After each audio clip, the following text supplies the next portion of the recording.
और सुनहरे जादुई अंडे।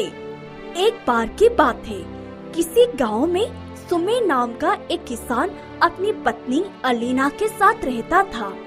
उसका पति रोज काम के लिए निकलता और जो भी कुछ कमा कर लाता उसी से घर का खर्च चलाता है। एक दिन उसकी पत्नी ने कहा कि हम कैसे इस तरह से अपना जीवन काटेंगे, तुम कोई बड़ा काम क्यों नहीं करते? हमारी तो कोई संतान भी नहीं है जो बूढ़े होने पर हमारी देखभाल करेगी और हमें खिलाएगी। हमें कुछ ऐसा काम करना चाहिए जिससे हमारा जीवन आराम से कट सके। अलीना के कहने पर वो अपना थैला और सामान लेकर चल पड़ा। पूरे दिन भटकने के बाद भी उसे कोई काम नहीं मिला। अंत में वो निराश होकर जंगल की तरफ चला गया। उसने सोचा वहाँ जाकर कुछ शिकार ही कर ले और जिससे उसका आज का खर्च चल जाए। सुमेर जंगल में बहुत दूर तक चला गया। उसे एक पेड़ के नीचे एक हंस दिखाई पड़ा। उसने उसका पीछा किया और हंस जाकर झाड़ियों में दुबक गया। सुमेर ने अपने तीर से उस पर निशाना लगाया, लेकिन जब झाड़ियों के पास गया तो वो हंस वहाँ से जा चुका था। लेकिन उसने जो कुछ भी देखा उससे वो आश्चर्यचकित हो गया। उसने देखा कि वहाँ झाड़ियों के पास 7 सुनहरे अंडे पड़े थे। सुमेर ने जल्दी से सभी अंडों को उठाकर अपनी थैली में रख लिया और उनको लेकर घर आने लगा। एक एक करके सभी अंडे गिरते गए। सिर्फ एक अंडा उसमें बच गया और सबसे आश्चर्य की बात ये थी कि जब भी एक अंडा गिरता उस अंडे के फूटने ही एक खूबसूरत नौजवान लड़का निकल आता और वो उसके पीछे पीछे चलने लगता। सुमेर डर से भाग रहा था। इसी हड़बड़ाहट में 6 अंडे गिर गए और 6 लड़के उसके पीछे पीछे आ गए। घर के बाहर पहुंचते ही 7वां अंडा भी गिरकर फूट गया और उसमें से एक लड़का और निकला। 7 लड़कों की शक्ल बिल्कुल एक जैसी थी। उन सब ने सुमेर को प्रणाम किया और कहा, आप मेरे पिता जैसे हैं, क्योंकि आपने ही हमें पाया है। अब आप बताइए कि हम आपके लिए क्या कर सकते हैं? सुमेर 7 जवान और खूबसूरत लड़कों को देखकर बहुत खुश हुआ।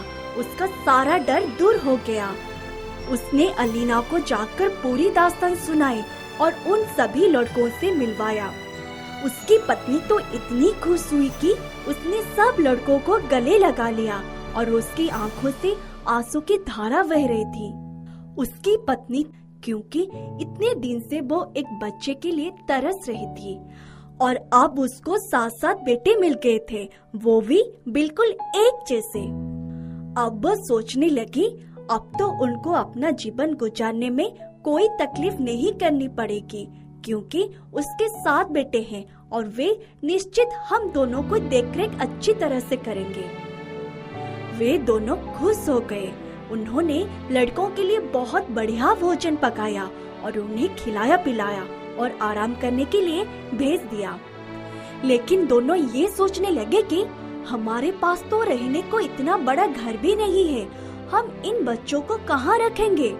जैसे तैसे इसी घर में हमें गुजारा करना पड़ेगा। सुबह होते ही सभी लड़के अपने माँ बाप से आज्ञा लेकर काम की खोज में निकल पड़े। सभी 7 दिशाओं की तरफ गए। सबसे बड़ा वाला जंगल की तरफ गया। वहाँ एक पेड़ के नीचे अपनी आंखें बंद करके लेटा हुआ था।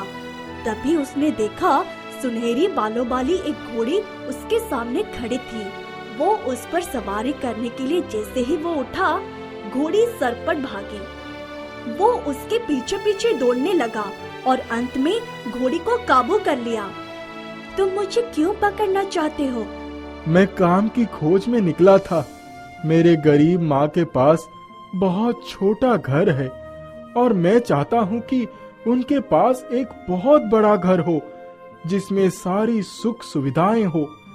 इसीलिए मैं तुम पर सवारी करके दूर देश जाऊंगा और वहाँ से कमाकर अपने माँ बाप के लिए पैसे लाऊंगा।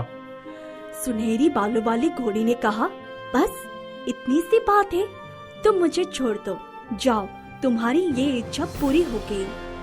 वो लोग तुम्हें और क्या चाहिए? अरे मैं तुम्हें कैसे छोड़ सकता हूँ? जब तुम इतनी मायावी हो कि तुम ये सब कुछ एक पल में कर सकती हो तो तुम मेरे लिए कितनी अनमोल होगी। मैं तुमसे विवाह करना चाहता हूँ और तुम्हें अपने साथ ले जाना चाहता हूँ।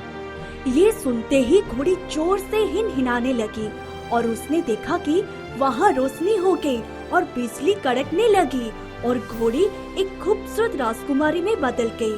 तब वो उसे आश्चर्य से देखने लगा और बोला, अरे ये सब कैसे हुआ, मुझे बताओ। राजकुमारी ने कहा, मैं किसी जादूगर के जादू से सुनहरे बालों वाली घोड़ी बनी थी, लेकिन उसने कहा था कि जब मुझसे कोई बहुत ही शक्तिशाली और तेजस्वी युवक विवाह का प्रस्ताव रखेगा, उसी समय मैं अपने असली रूप में आ जाऊंगी। वो लड़का बहुत खुश हुआ और खुशी खुशी उसको अपने साथ ले गया। उसके घर की काया पलट चुकी थी। सुमेर और अलीना तो पहले से ही खुशी के मारे बुराए हुए थे और जब उन दोनों को देखा तो और भी बहुत खुश हुए और उन्होंने राजकुमारी के साथ उसका विवाह कर दिया। उनका पूरा परिवार बहुत खुश था।